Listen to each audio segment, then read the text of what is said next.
There's approximately 11,000 children in foster care in North Carolina, and there's only 6,000 licensed foster parents. And what people don't know is that just because there are 6,000 licensed foster parents doesn't mean that all of those 6,000 foster parents are active. A kid's not going to come and tell you that they want a family, but if they were offered a family, a mom and a dad who would open their life and their house and their home, they're not going to say no. We just have a passion and a desire to be advocates for these kids. We are Jeff and Mandy Marburger, and we have a true heart for foster care and began an organization called One More, One Less Project that really strives to get into churches and create a culture of fostering and adopting. Our vision behind this ministry is to inform, inspire, and intertwine the local church with foster care. Foster care is one of those things that it just isn't mentioned from stage a lot in churches. And so that became our heart here at our home church, and we thought, what better way to equip the saints of the body of Christ than to go around to different churches and really try to create a culture of foster care and adoption where the heart is truly for the orphans of this world. I've worked with a lot of the children in the children's ministry at church and see new kids, new faces, and just know the parents and know that they're foster parents. So it's really cool to be able to work with those kids in the ministries here at church and in a small way be an impact in their lives. You know, we have resources to be able to have kids in our home and not just pray for them, but also provide housing and food and shelter for them. You know, foster parents are people that will get into the trenches with these children and fight with them, alongside of them, to help them find hope and restoration. I feel like that's what we're called to do. I think we both agreed, it was like, you know what, we need to try to figure out how to I guess, sacrifice self kind of to help others. And so we and saw other families within the church participating in the foster caring. And we saw the success they've had, and God has blessed us tremendously within the last couple of years to be in a position we believe to foster. The heart behind One More, One Less Project and the vision for North Carolina is truly that there are exactly 100 counties in North Carolina. And so our goal is to have 2 champion churches in each county. Depending on the population of each county, it'll be a little more or a little less.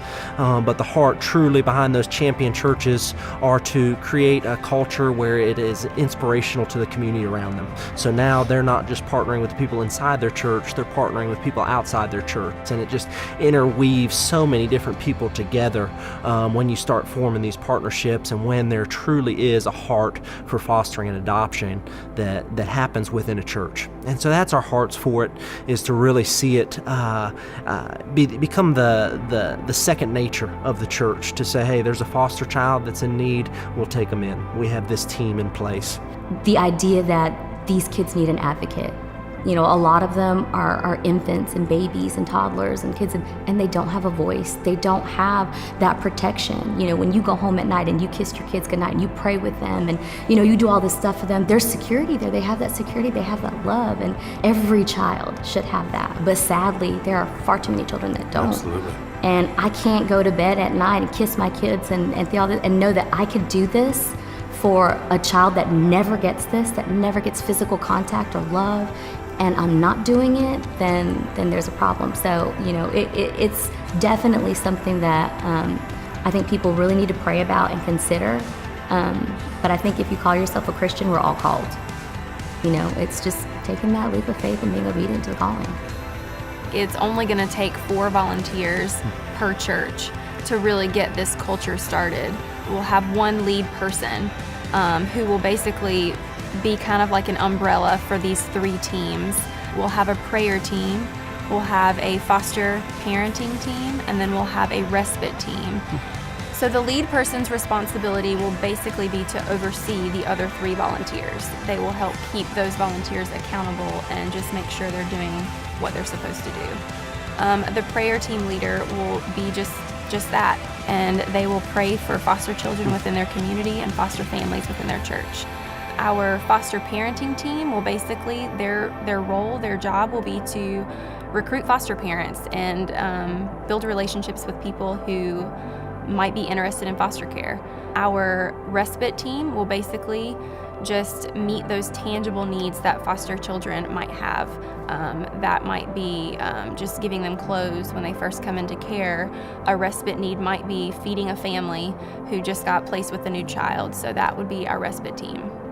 So we have a prayer team leader on our end. Her job is to reach out to the lead prayer team person in all of those counties and keep them accountable, pray with them, reach out to them, make sure they don't need anything, if they need help with anything, are things going well, what's not working, what is working. So if your church decides to become a champion church, we are not going to leave you guys to do this by yourself. We will walk alongside of you guys. We will train you guys on how to create a culture of foster care within your church. If your church is interested, we would absolutely love to connect with you guys and just offer what it is that the Lord's doing in our hearts, and we just would partner alongside of you guys. It's no specific commitment or anything like that. You're not committing to a year-long process that you have to be involved in, but we do hope that this really breeds a true culture of fostering and adoption in churches. And if you guys are interested at all, we would love for you to reach out to us, and you can do that by emailing us at onemoreonelessproject@gmail.com.